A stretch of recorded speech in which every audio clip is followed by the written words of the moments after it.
questions that we have for the event. Let's dive into what we actually have for the discussion. Now, developing your desired career takes time, patience, training, and keeping a positive mindset is very important when we are, in that mindset. Now, whether you are at the beginning of your career or have been in your industry for years, there are always opportunities for growth and improvement. Many of us think that to advance in our careers, we have to jump jobs every few years. But in reality, chances are your current job offers various opportunities, roles that you haven't tapped into at all. If you're confident in your abilities and want to take a bigger leap forward, you have to embrace new challenges, more responsibilities, and of course, expand your skills with time.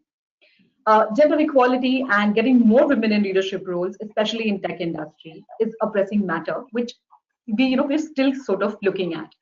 The number of women in tech roles has been declining steadily over the years, but as we try and climb up and we try and compensate the numbers here, we still see lack of women mentors and the role models that actually we can look at for various growth opportunities as compared to men. Now, in a study of GitHub users, they found that code written by women was accepted 78.6% of the time, which was 4% more than those written by men. Now, this is not gender bias, but just a stat that I want to throw to everybody, that when it comes to intelligence, we are no less. Now, this goes to show that women are, of course, better coders, but not perceived as that. Now, that being said, I'm here with some women coders, some women techies, I should say, who are joining me to give you the best piece of advice that will elevate your career. Please join me in welcoming Deepika Sandeep, Director R&D, Honeywell Technology; Priya Dhandapani, Senior Director, Software Engineering, SABRE; Priyadarsanie Ramasubramanian, Engineering Director, TESCO; Shailja Mishra, Associate Vice President, Product Management and Strategic Nucleus Software; and Srilatha Kulkarni, Head of Data Warehouse and Data and Analytics at Merck. Now, ladies, before we start with the questions, I would like to inform everybody that some of our guest speakers are facing some technicalities, in terms of joining the session. So, Deepika, if you're there on the audio mode, could you please confirm? I would like to start with you. Yes, Sakruti, I'm on. Okay. So before I actually go and hit the questions here, I would like to have a quick round of introduction from each one of you. Deepika, why don't you start? Sure. Thank you, Sakruti. Hi, everyone. I'm Deepika. I lead the AI function for Honeywell's building automation business. Our focus today is to use AI as the technology enabler to make buildings sustainable and autonomous. Thanks to TechGig team for having me. Glad to be here today. Looking forward to hearing perspectives from leaders from the other industry segments as well, and sharing thoughts and views on this topic. Sorry, I'm facing a bit of a technical glitch with my video today. Yeah, sorry about that. Thank you, Deepika. Thank you so much. Priya. Is that Priya Dhandapani? All right, yeah. Oh, that's fine. You can go ahead, Priya. No, Priya, I called you. I'll call her. I'm going to call her Priyadarsanie any which way. So you go ahead, and then next she'll be in the queue. Right. Yeah. So, very good afternoon, everyone. My name is Priya Dhandapani. I'm Senior Director, Software Engineering in SABRE. I currently lead the entire Radix platform, which is a low-cost carrier along with the companies that we acquired way back in 2019. I have teams working out of India and in the US. Prior to SABRE, I was with Amadeus, with IBM. I've had this fantastic opportunity of navigating across diverse organizations and diverse teams.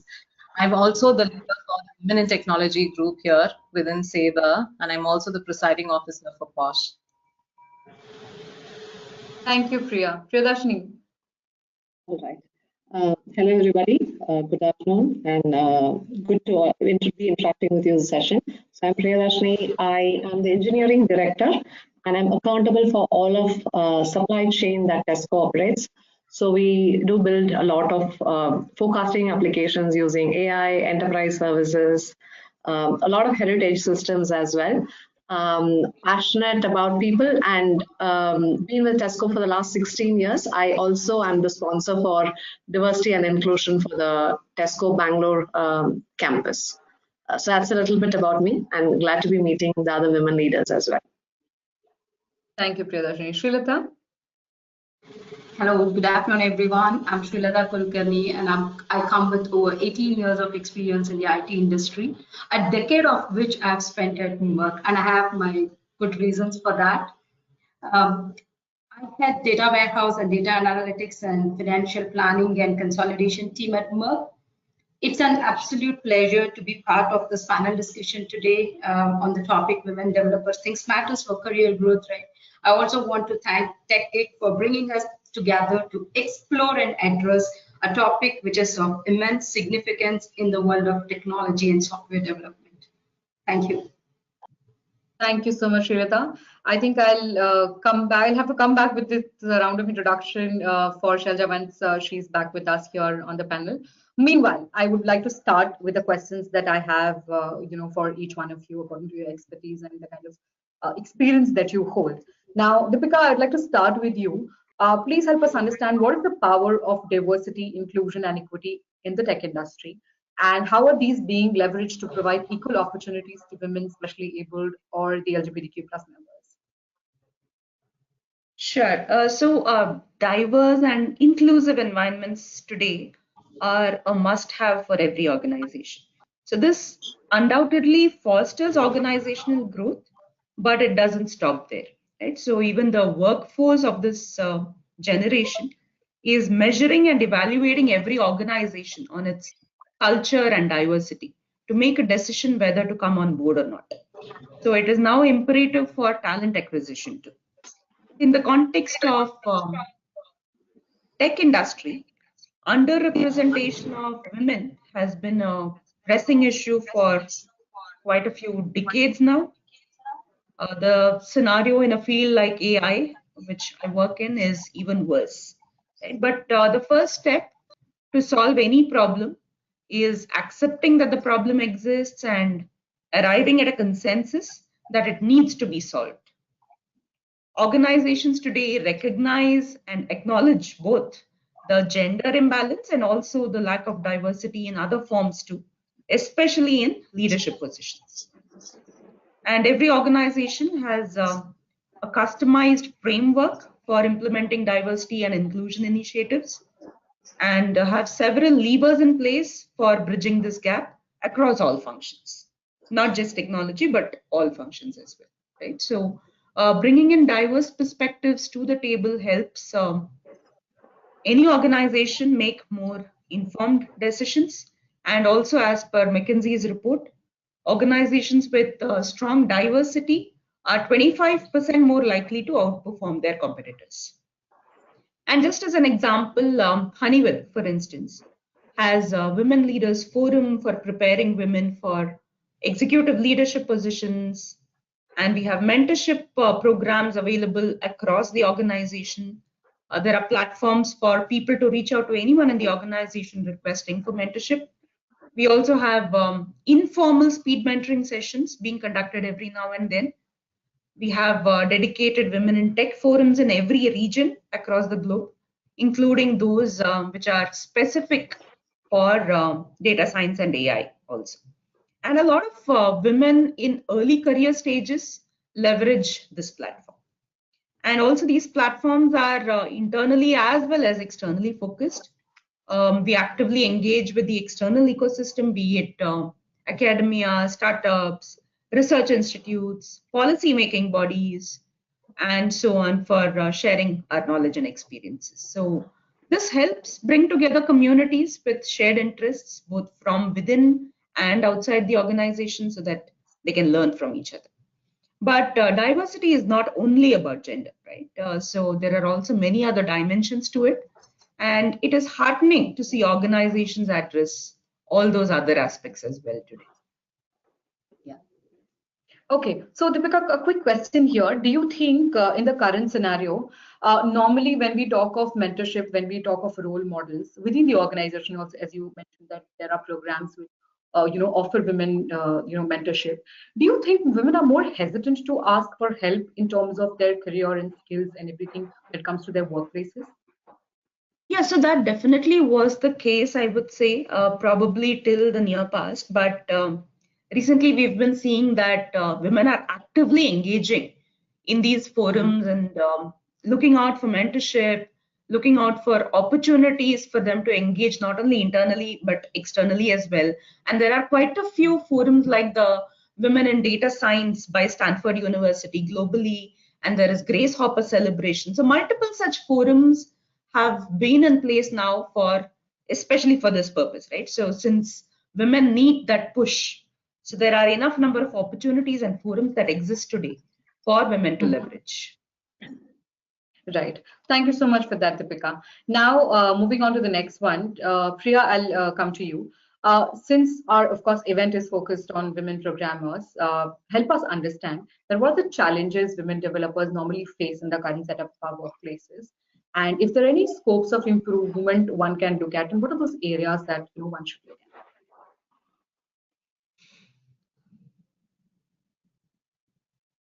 Priya, can you? Yeah, you can hear me? Yes, I can hear you. Please go ahead. So, first of all, I think this is a fantastic question, right? Just a little bit of background. So when I started my career, I started as one of the junior developers, right? In those days, the C++ programming languages. And I've had this opportunity of, growing up in leadership position. So I think this is one of those questions which is very, very relevant to even where I come from, right? So some of the challenges that the women programmers face today, I think number one, which is not just unique to the programming background, but generally for women, is that women are underpaid, right, when compared to men, regardless of any domain. More so, it is even higher when we actually look at programming skills, because when we hire programmers, they often come with great qualification, great experience, and fantastic skills, right? So we do expect everyone to be treated the same way, even from a compensation perspective. I want to quote one of my personal experiences. Just a few years back, I had one of my managers. This is something that I realized very late, how compensation can even vary across various genders, right? One of the managers came up to me and the manager said, hey, you know what? You're actually underpaid when compared to your peer. Though you do the same job, though you spend the same number of hours, though you're at the same CLP or the role, you're actually underpaid. So the very fact that the manager even recognized this to be a problem and came back and created a plan, I think goes a long way, right? And I think we really need these kind of leaders as we women leadership positions. This is something that we all need to be cognizant of, that whenever we are giving a promotion or a hike, to be very neutral, not look at the gender or the background, but rather look at the skills and the value that the individual is bringing into the table, right? Challenge is, as such, I think, Shukriti beautifully called it out. One of the biggest challenges is also that we don't have a lot of role models, right? So as we speak, women make only 28% of the workforce in STEM today. And predominantly, if you look at computer science, engineering, I think I'm hearing some background noise. Can all of you go on mute? Priya, your voice is also, fading in between. It's sort of not coming in a very standard way. So, okay. Is it better now? Yeah. When you lean forward, it's better, Priya. So lean forward and talk. Yeah. Okay. So the other challenge is that we don't have a lot of role models, right? And even if we look at the women in the leadership positions, especially at a C-suite level, only 3% of the women make all the way up to CEO when it comes to STEM jobs. So overall, there is a challenge in terms of having women representation in the technology world as well as in the leadership world. So platforms like TechGig provide great opportunity where we all can take inspiration from each other, right? I'm really excited to see all the women leaders here and probably a lot more brilliant people who are there as attendees, but I think we need to leverage platforms like this where we all can learn from each other, draw inspiration, and then start setting up the pillar for the next generation to come, right? One of the other challenges also, if we go back, and I often observe this, right? How many of you have noticed the executive assistants for VPs, SVPs, CTOs, CEOs, right? Predominantly they are all women, right? Receptionists in every company, right? They are women. So the gender bias does exist because there is a stereotype that women are really brilliant when it comes to non-technical job, right?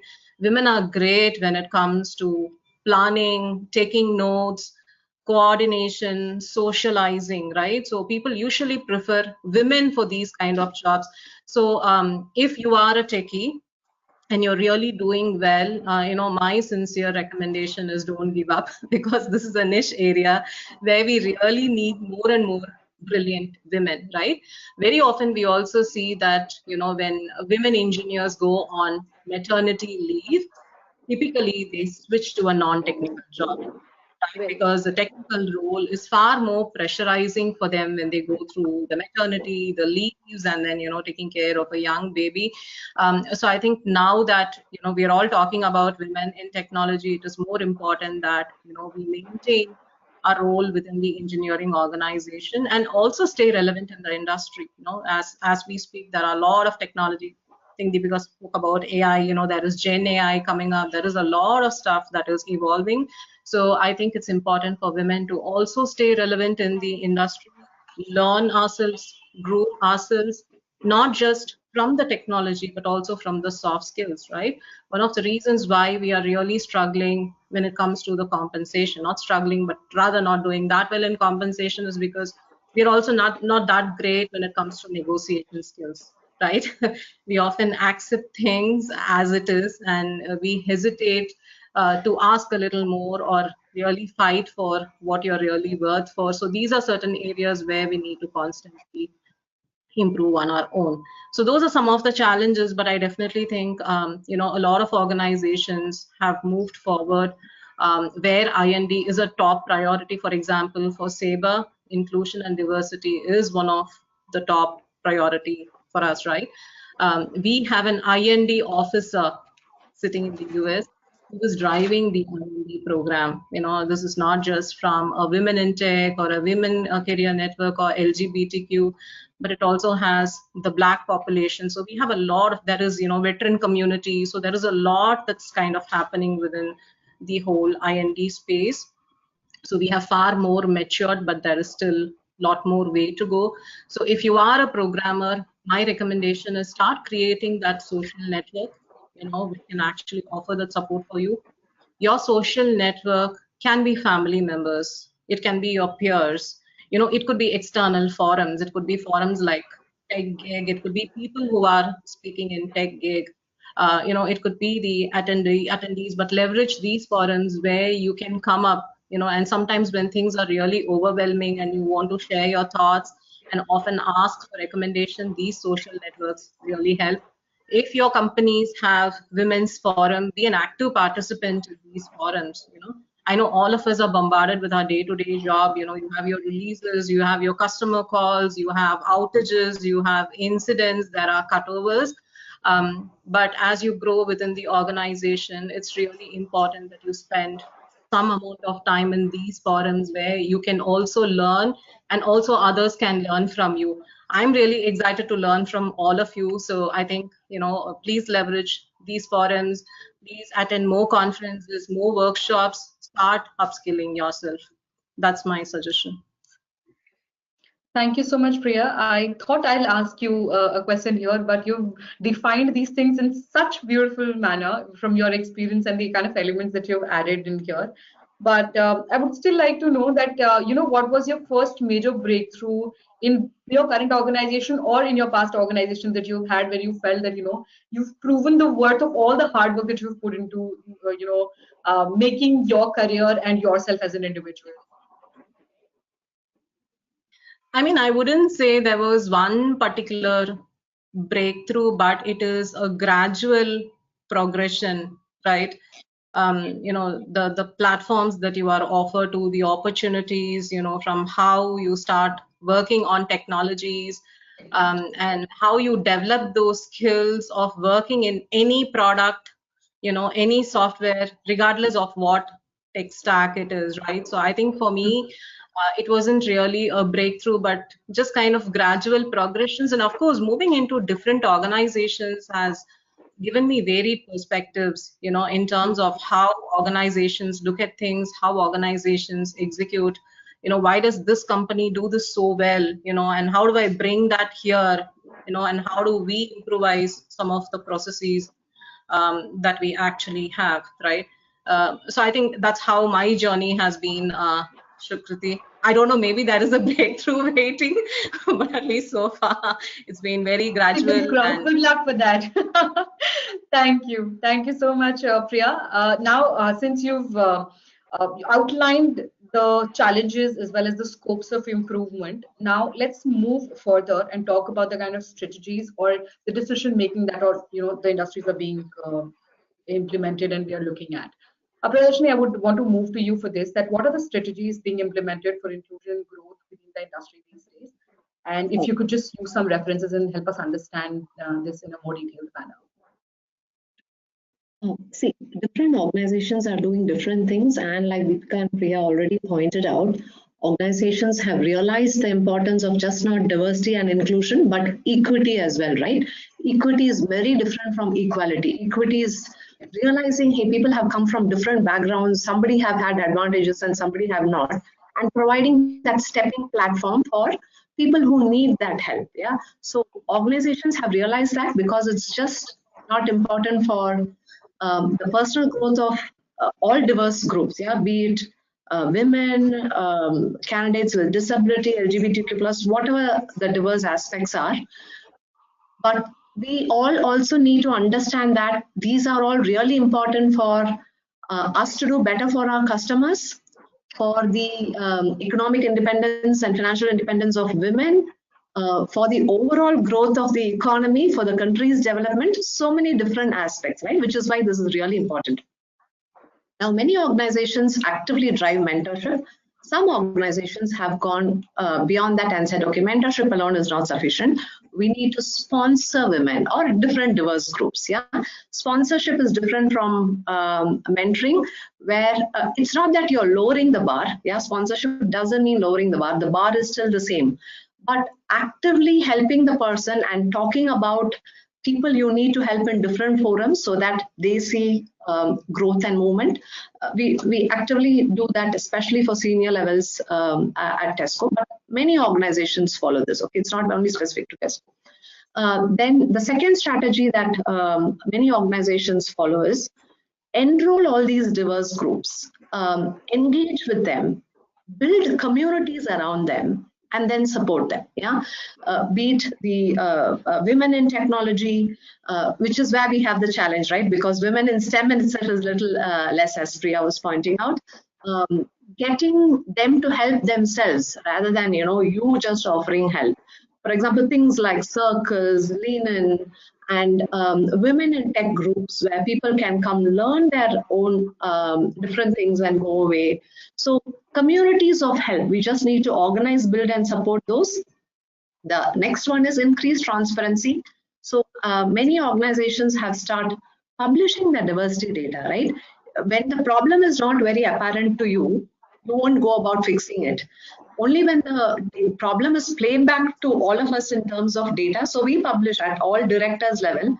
We do publish and say, hey, this is your different diversity numbers. Are you happy with it? We don't host numbers. We ask them the question, are you happy with it? Then the self-realization kicks in saying, oh, is it really this bad? I need to do something about it. Yeah, that's one. And then we do, of course, monitor and hold people accountable, asking them, what are you going to do about it?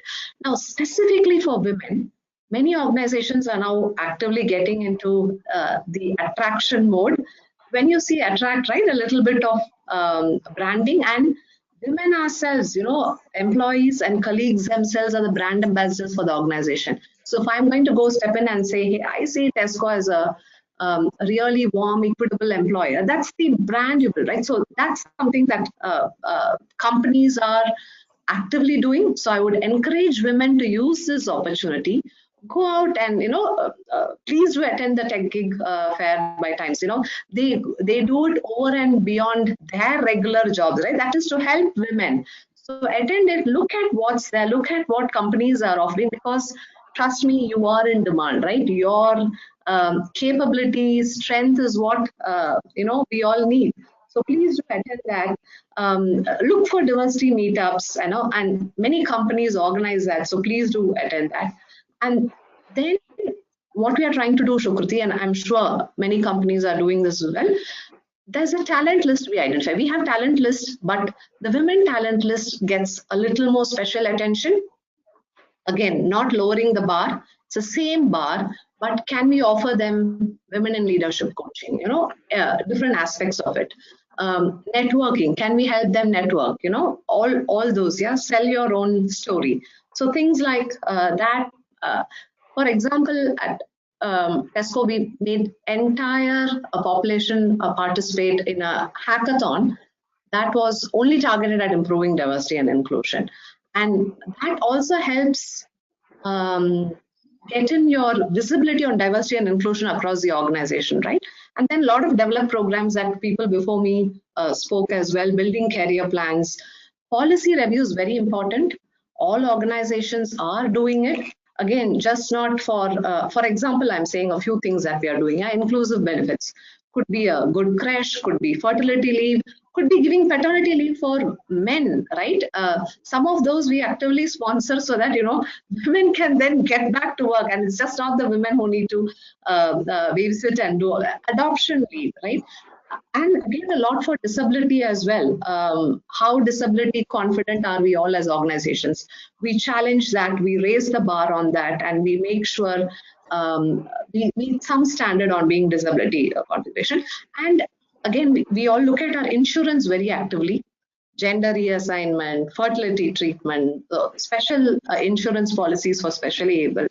So I can go on. There's a lot more that organizations are doing. So if women in this group specifically need to aspire for more, if your organizations are not doing some of these things, please step up and ask. It's not that you should step back. You can be part of the change. And moving to senior roles doesn't mean it's difficult. You just need to manage your time intelligently. Priya also touched upon that point. Upskill, set aside time for yourself in your calendar. And I learned this from one of my boss. As I became senior, he told me, hey, Priya, you're not going to be pulled. You have talent and you were pulled up to a certain level. As you become senior, ask for it if you think you meet the caliber. Right? So I would encourage all women in this group to do that as well. Of course, organizations are doing various things, but it is in our hands to take control of our destiny. So those would be my inputs.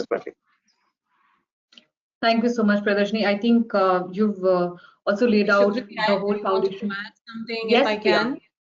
Please do. Yeah. Priyadarsanie, great points, right? Just wanted to add 2 inputs.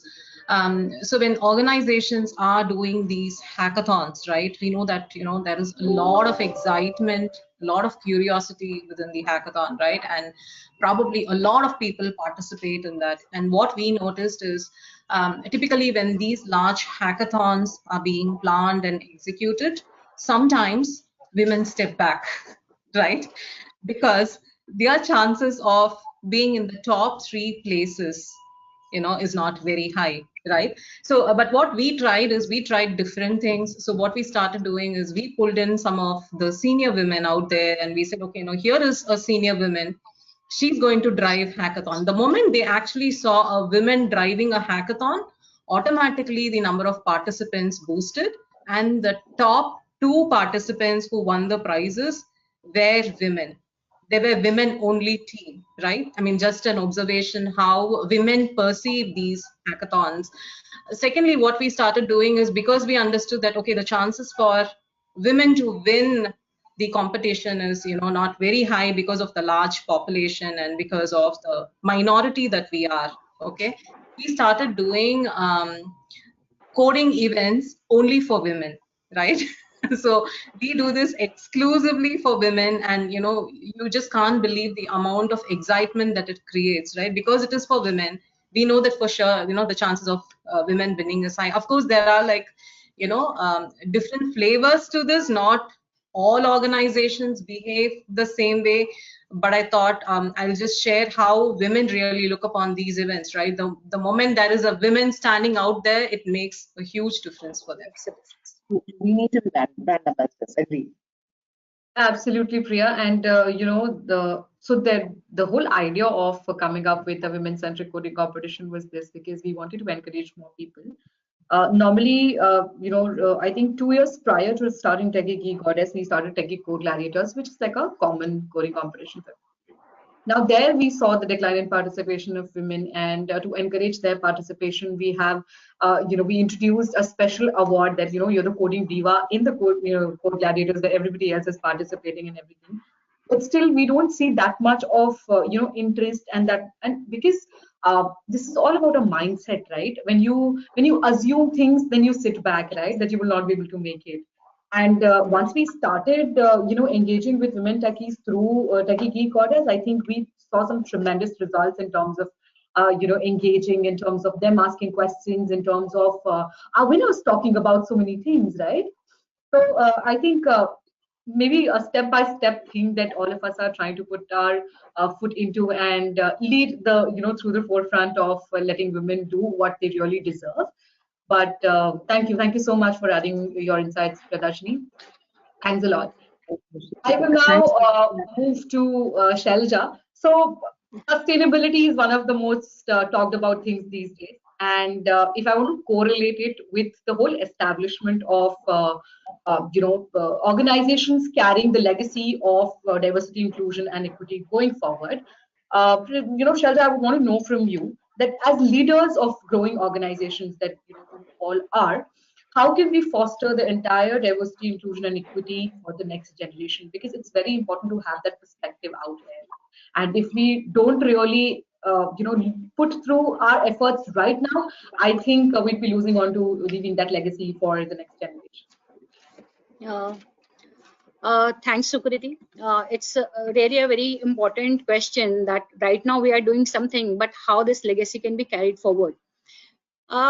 Before I jump to the organization in the workplace, the point that I want to make here is that this diversity and inclusion, the unbiased, unconscious biasness that is existing today, is existing from a very long time, and it has come into as a part of the societal challenge.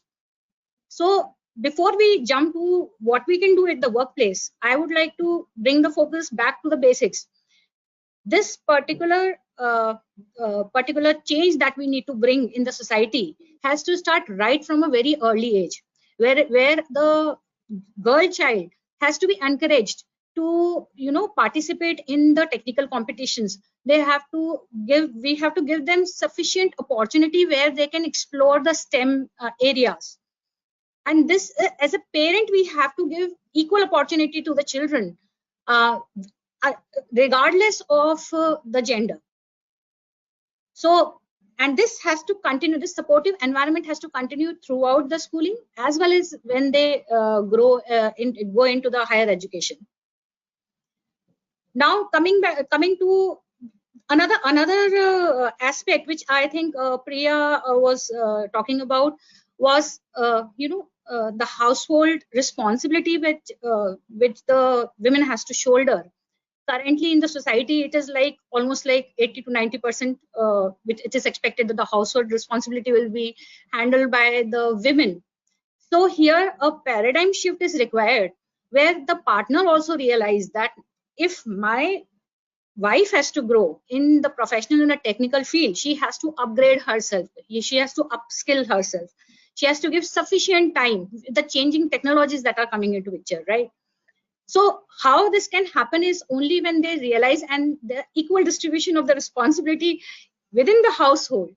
Now, with this supportive system, then we come to the workplace, because unless and until women is free of free to take up the challenges in the technology area, to upgrade herself, upskill herself, to maintain that work-life balance, we cannot move ahead, and she cannot think of how she can contribute into the bigger picture in the organization.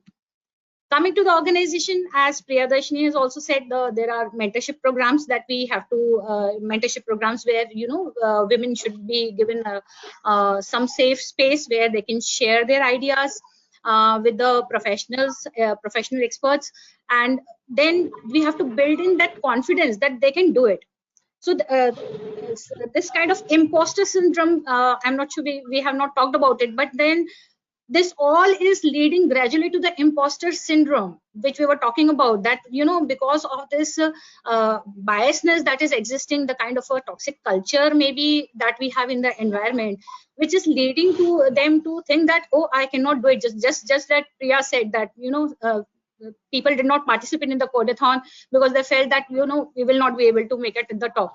So this kind of imposter syndrome can go away with such kind of mentorship programs we can lead in the organization.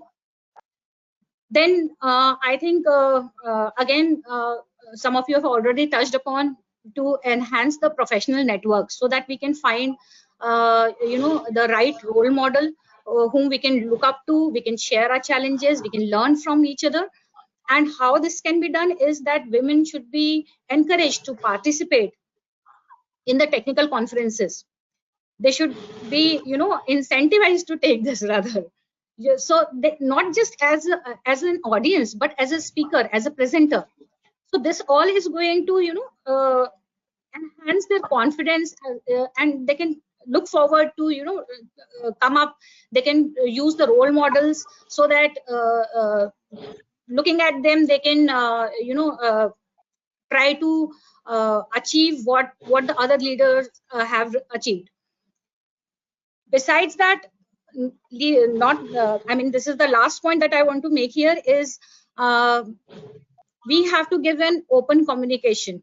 We have to keep an open communication in the organization. We have to encourage that, because unless and until there's an open communication, the need is that women will not come forward.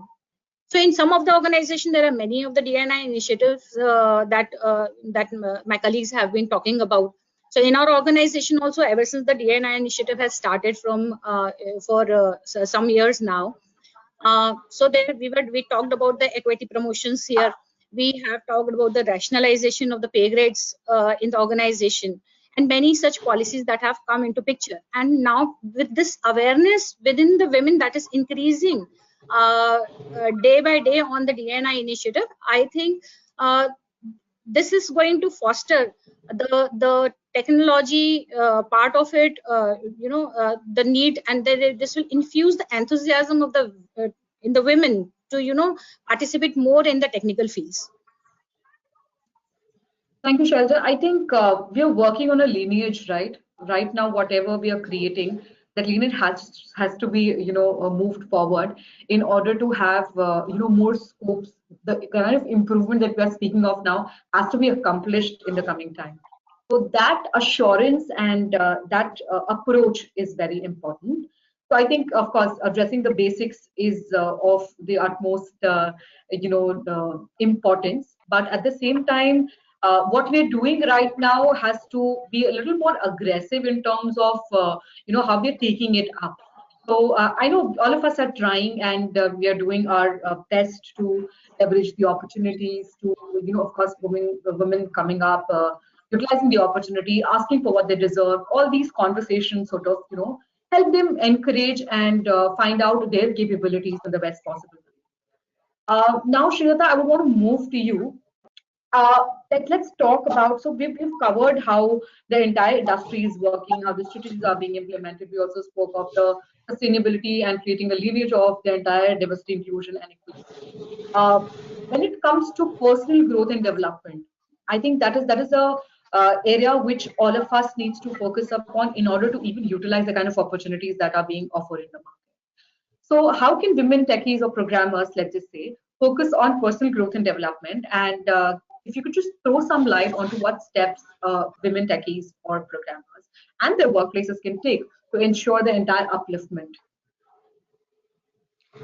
Thanks, Sukriti. I guess this is the right question at the right time. I see leaders present here have already covered some of the challenges women employees are facing and the strategies that organizations are driving to help the women employees in their career growth. I would like to now, share a structured approach that can help an individual to overcome these challenges and achieve their career growth.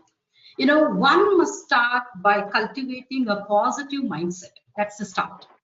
Be ambitious and set high goals.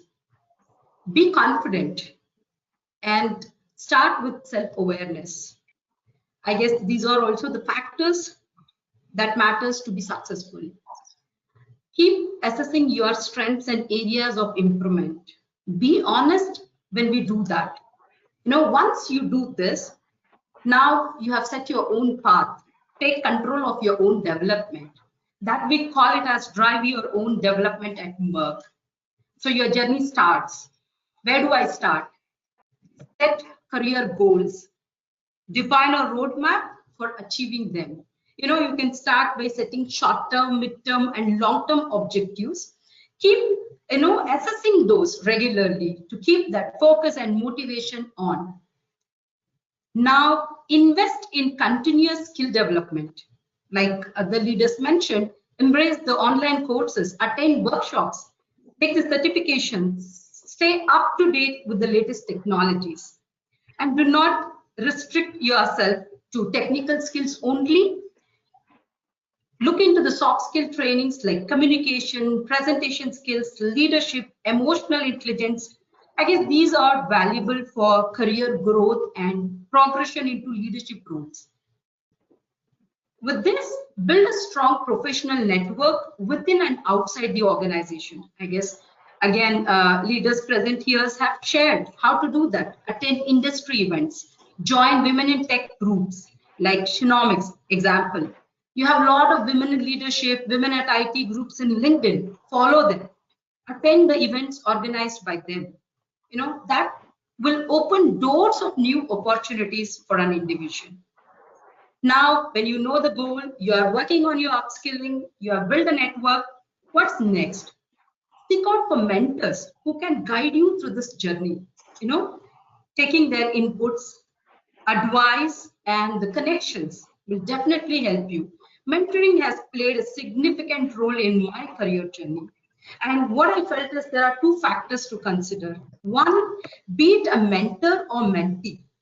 When you are being a mentor or mentee, ensure you do active listening and ensure you put an action on the feedback that you received.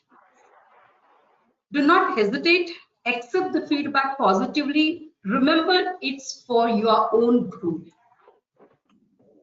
Now you have prepared yourself well. What's next? Make your contributions and accomplishments visible. Create visibility for yourself. Ensure that your work is recognized and appreciated, and don't be afraid to self-promote, right? And negotiate for better projects, challenging projects, seek for good roles. You can prepare. You can really work towards the new role or the position that you're aiming for. Don't be afraid to do that. And be an advocate of diversity and inclusion in your workplace. Be part of the core teams of GNI or participate in the initiatives that is driven by the organization within and outside your company. That's how you will get to know the policies and the best practices that can foster an inclusive culture, right? Last but the important one, to summarize the approach that I was talking for, is take care of yourself, your physical and mental health. It is essential because it's a sustained personal growth in the long run. It's not 1 year or 2 years. Ensure you pay attention to that. So these are some of the structured approach when it comes to an individual career growth planning and their journey, what can help. Now coming to the next question that you asked, right?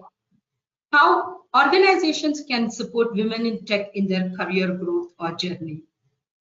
I guess from my experience being part of various initiatives of DNI at Merck, be it being part of the Women at IT Global Committee as a champion representing India, or I was a speaker for women in leadership at Women IT, driving the inclusive leadership workshop session across the globe. Now the recent one is I'm leading the LGBTQI plus ERG initiatives, part of DNI India at Merck. You know, from all this and being part of EES team, from all this, my experience, right, what I have observed, some of the best practices within Merck or that I have observed across the industries are inclusive policies. Implement inclusive policies that support women in tech. This was already covered by Priya, where she nicely highlighted policies to help women employees to balance work and personal life, giving remote working option, flexi hours, the crash facilities, the leave policies, what more. The second thing, develop and promote diversity and inclusion initiatives. Yes, organizations are doing really well. They start with employee feedback. That's the start. Forming a core team for each of the DNI ERG groups, be it gender parity, PWD, LGBTQ+, or caregivers, and ensure they have a clear vision and mission with a roadmap and a defined set of initiatives with the KPIs to see and ensure they attract, hire, and retain employees from diverse backgrounds. Also, right, when you are planning for the initiatives, especially for gender parity, DNI, ERG groups, ensure you cover training and development programs. That shouldn't restrict only for technical skills, upskilling, include also the leadership trainings and soft skill trainings. And organization can support by establishing mentorship programs within organization, encouraging the senior leadership team and the management team to mentor the staff with a focus on diversity. Again, when it comes to policies, create a safe reporting mechanism so that women can face that, can ensure that they can address the harassments or the discrimination they are facing at an organization level and resolve those. Of course, regular review and adjust the salary structure, pay parity. Ensure we pay equal for the work that an individual is delivering. To add, encourage and support the formation of women networks within the organization. We see a lot of organization, like today we are connecting outside the organization, sharing our experiences to motivate and guide the women in tech to overcome the challenges and ensure they grow in their career growth, right? So ensure we have that within organization also that can provide a platform to share the experience and promote gender equality. And of course, the initiative should also cover a clear path of career progression within the organization, where they also work towards finding and grooming the competent and dynamic women leaders within the organization, building the leadership pipeline. Last, again, the most important thing that the planning team should consider would be conduct diversity and inclusion training to raise the awareness and educate employees on importance of creating inclusive workplace. It's only in such inclusive environment I feel women can thrive, advance, and make significant contributions. That's when they can be successful with the career growth plan or the journey that they have set for themselves. Thank you. With this, I'll stop and take any questions. That was indeed a capsule that Srilatha you created for from both the perspectives for us and for our audience. Thank you so much. I'll quickly have a look at the questions that our audience have dropped in. Also, to inform everybody, we are opening the forum for Q&A. You can go ahead, ask your questions to all our leaders sitting here. And to start with, I have a question from Supriya Vardhan. She says, how do you prioritize your work at home work and home and set up that time, we tend to do a lot of multitasking at the same time. So any tips, advices around time management? Yes, Priyadarsanie, please go ahead. um, uh, we are not superwomen. Yeah, we are women, and we need a good supporting framework around us. Especially if you're younger and have too many things to manage, please delegate. Hey, give away some of your salary for help. Yeah, invest. That's a good investment. Treat it like an investment on yourself. That was the most important advice that I had when I was growing up. I was trying to be the superwoman, and one of my female leaders said, "You're not." Yeah, delegate, be it your husband, household help, take a lot of help, and invest that time in your learning and support. And you'll have to set expectations with your organization as well, right? You cannot be this 24/7 working. So if there's dedicated working time, work. Ask for flexible working hours as well. That has worked. I've been there through nights on calls when it was needed. But when my son needed and has to be in the hospital, I'm with him, even if it is daytime. So be flexible, talk to your organizations, and even within the organization, see, you have to look at opportunities as what are your strengths? How can I apply for an opportunity even if I'm only a 60% fit? Remember, men will apply if they're a 60% fit. Women will apply only if they're a 95% fit. So please don't do that. Yeah. If you think you're there and you're fairly there, 60-70%, grab opportunities, learn and move forward, and delegate things at home. If your child needs you, keep that with you. The rest you delegate, please. Yeah, so I think thinking a good round of financial advice is also handling your own salary and your money. I think our next discussion should be on that front. Yes, Srilatha, you were adding something. Please go ahead. Absolutely. Yeah, so I guess another aspect. Go ahead, Srilatha. Yeah. Okay, Sorry, thank you. Yeah, we'll come to you once Srilatha is done. Yes, please go ahead. Thank you. Like Priyadarsanie covered, you need to identify what is priority for you in work life and professional life, and identify the tasks that you see only you can do it, right?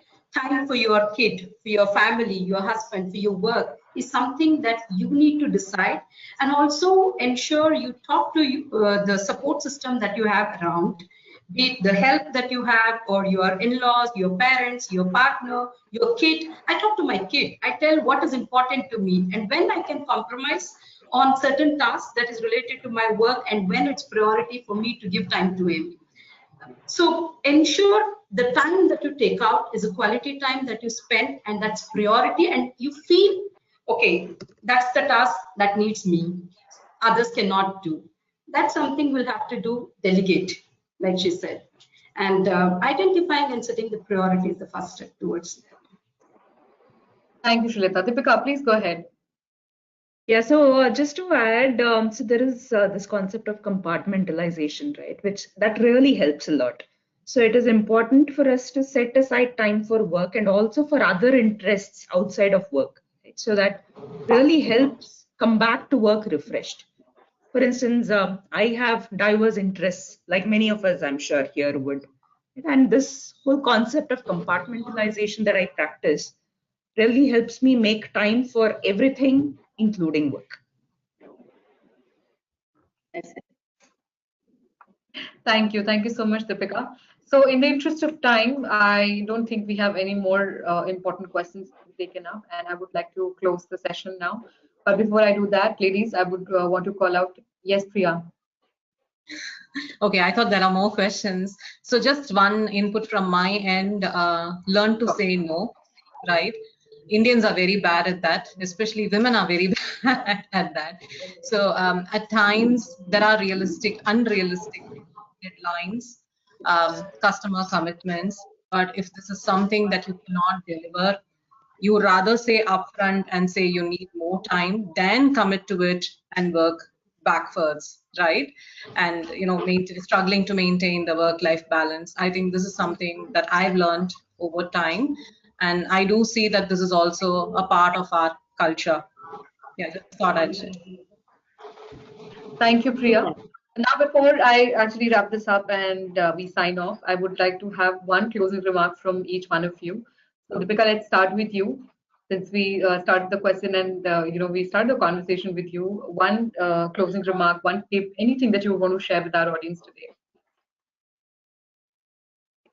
So yeah, like many of us pointed out here, right? There is a general notion that women are more suitable for non-technical roles, and this bias is extreme when it comes to data science and fields like AI. But this is actually not true, and I think we'll need to actively prove to the world that it is important to realize and appreciate the fact that skills and interests are gender agnostic. So would urge all the women here on the platform today to take some active step and maybe work towards it in the next maybe set a timeline, set a plan, which we are really good at.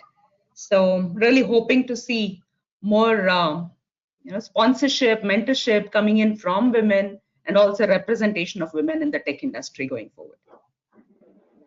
Thank you so much, Deepika. Priya? Hey, so I think we are all great when it comes to execution, right? Given a deadline, task A, B, C, D, I think we're all fantastic in getting that accomplished.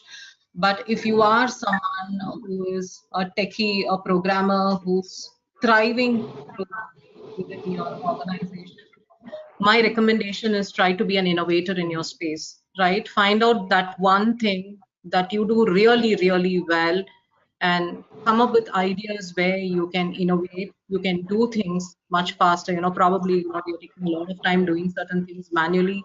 How do you automate that? As Deepika mentioned, right? How can you actually leverage data analytics, AI, right? So bring in those ideas, be an innovator, try to contribute to open source platforms today. Not many women, not many people contribute to open source, especially women. We don't.